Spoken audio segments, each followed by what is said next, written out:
With increasing pressure on consumers' time and increasing competition across and within media, our question is, how do traditional media entities maintain their relevance to their customers?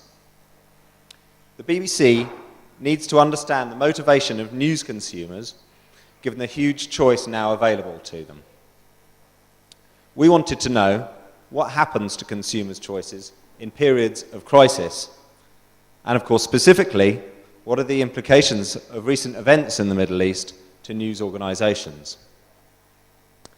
Today, we want to show you data for bbcarabic.com from the period starting on December the 1st, 2010, and ending on the 1st of May 2011. We want to show you the patterns of news consumption during this time and answer some questions about what this consumption means for content providers.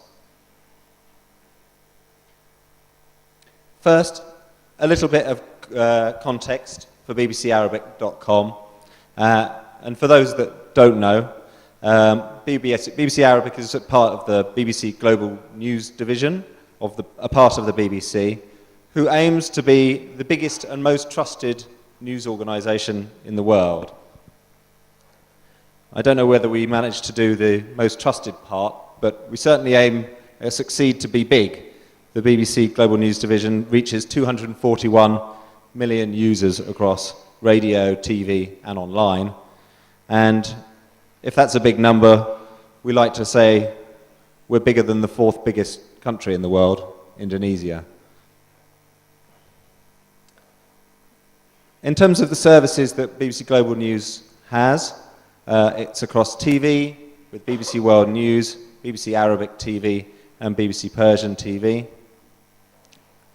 And also across 27 languages in radio and online, and English World Service Radio and English World Service website as well. Pass you over. I want to give you more context on BBC Arabic now. So BBC Arab is one of the largest language services within the Global News Division. The website provides users with latest news, articles, analysis. There's a live TV stream, there's a live radio stream, and there's a large selection of on-demand audio and video clips. In addition, BBC content is available on third-party websites. So, for example, we have a partnership with some of the big portals in the world, in the region, Yahoo Maktub, MSN Arabiya, and Masravi, just to name a few, and some full-text content is being published on those, on those portals. And also the live TV stream can be accessed through several online video sites, including YouTube. There is a mobile streaming widget for Arabic live TV. The live radio stream can be accessed through several internet applications, internet radio applications, and also via so-called old technologies like IVR.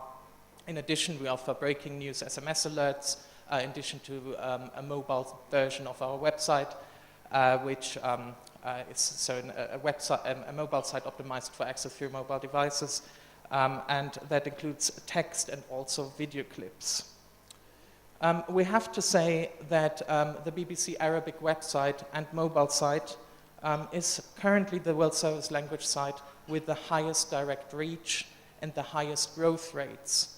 And this is due to the, primarily due to the events caused, it's primarily caused by the recent events in the Middle East. And with this presentation, we would like to get to the bottom of this. So we talk about new media usage and the Arab Spring. We also can call it Arab Uprising or the protests, referring to a period of time from December until now, although this presentation will just cover data until the beginning of May. So I apologize in advance. I'm going to show you a lot of line graphs. Please apologize. So you see daily unique users going from left to right. It starts on December the 1st, and when we are finally at the end on the right-hand corner, we're at the 1st of May, actually. And this is daily unique users, and we've seen the first spike when Ben Ali actually leaves Tunisia.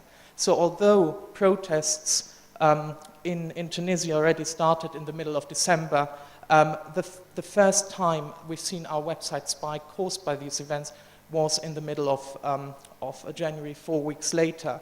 So beforehand, events were covered by BBC Arabic, and I think they were covered well and they were covered extensively, but it did not get a lot of user attention, so it was not in the most read stories during that period of time. However, quite a lot changed with the start of the protests in Egypt. BBC Arabic had record reach and traffic during this period of time, having the highest number of users ever measured in the beginning of February at the height of the protests. And this is despite the fact that the internet was shut off in Egypt and we usually get a lot of users from Egypt. The big peak you see here, so it all started on January the 25th. The big peak was on February the 2nd, and then the second peak was Mr. Mubarak's resignation on February the 10th. So what worked so well on the website? In short, it was everything that was about the latest news, anything about life, and anything that was visual. So the most popular page was a live text page, which was updated pretty much in real time and gave the users a feeling what is happening now and then.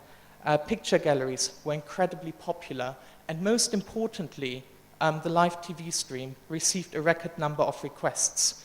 You now see another line coming up. So this is the proportional increase of the live TV stream. And at the height of the protests, we've actually had more requests in a day than we usually get in a month. Also, old technologies, IVR services, received record usage during this period of time. And most interestingly, we've had the highest usage from users in the United States, actually accessing the content.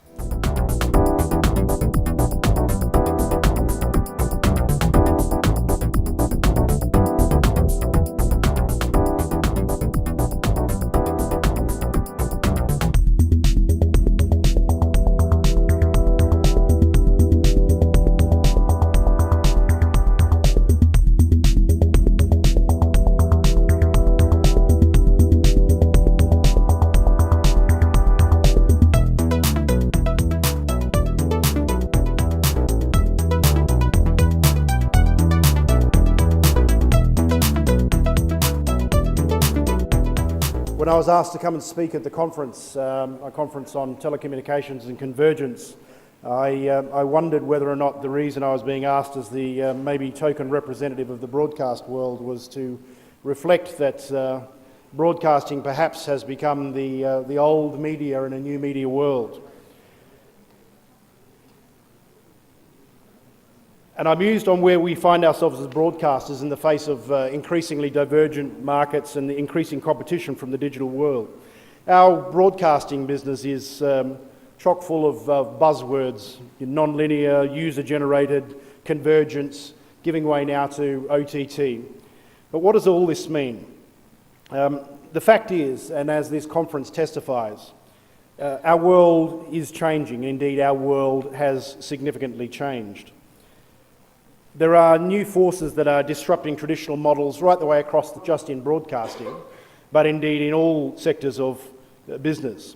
And it's actually not just about the media that is changing, it's actually the consumer that's changing. And much of that has come out over the last couple of days in the sessions that we've had here. If you look at sectors beyond broadcasting and where that impact is coming, global e-commerce is expected to grow at the rate of about 20% per annum over the next 5 years. In transportation, travel online spend has increased about 11% in the EU and in the United States, and about 18% in the Asia-Pacific region, people using new media devices to do traditional business. In the hospitality world, online hotel volumes have actually outstripped online travel spends, and so rapidly challenging business models in many fields. And increasingly in the entertainment sphere, digital media world has changed the landscape. Digital media has changed our industry. It's certainly, if you look at the downloads of music and content, it's changed the entertainment industry significantly. Napster effectively killed the music industry. One of our colleagues earlier was referring to the fact that she never pays for music anymore. that has a real impact on the business models of the music industry. And increasingly we have a very, very tech-savvy consumer, and that's something that our businesses have to be able to deal with. And we're also operating in a rapidly changing world. There's no better way to identify that than the impacts of certain changes in business. Social media. We all know the effect in this region of the ability to communicate through social media. People have talked about the revolutions in Egypt and Tunisia as being a Facebook revolution. I don't think Facebook created the reason for change, but certainly Facebook accelerated the change by allowing consumers to communicate with each other without interference.